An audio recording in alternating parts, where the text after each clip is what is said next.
Hi Year 6, welcome to Thursday's English session. I wanted to start by saying a big thank you for all the emails that you've been sending through to us. We love hearing how you're getting on and seeing the fantastic work that you've been doing, so do keep sending those through. Today you're going to be doing some writing linked to the poem The Listeners.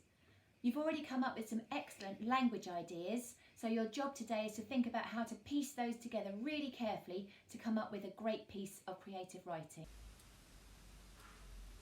So your task today is to imagine that you are the traveller. You're going to write a description of what happens in the poem, riding through the forest and then arriving at the deserted house. As you write, you might want to add in details of what your promise was and who you made it to. What were you expecting to happen when you arrived at the house?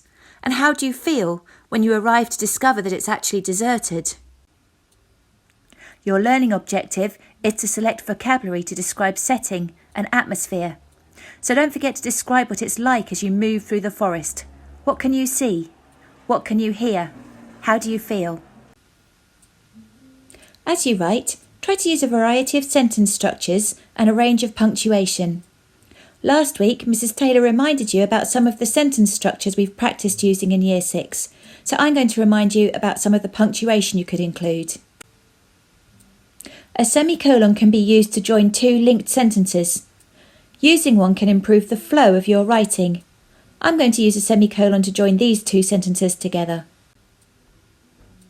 As I rode along the mossy path, the sound of my horse's hooves rang out into the silence. A startled bird flew away through the undergrowth. As I've used a semicolon to link the two parts of the sentence, I no longer need a capital letter to start what was the second sentence.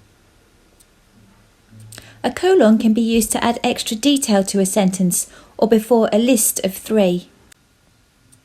I've used a colon to extend this sentence. The dense undergrowth stretched away into the darkness, thick moss, trailing ivy and savage brambles. Try to use a range of punctuation in your writing today, including a colon and semicolon. However, remember not to overdo it. You wouldn't expect to have these in every sentence that you write. If you'd like to challenge yourself, you can work on two contrasting descriptions, one from the point of view of the traveller and one from the point of view of the listeners. For an extra challenge, you could try writing a poem from the point of view of the listeners. When you've finished writing, you might want to publish your work and add illustrations. We'd love to see some examples, so do send them through to us.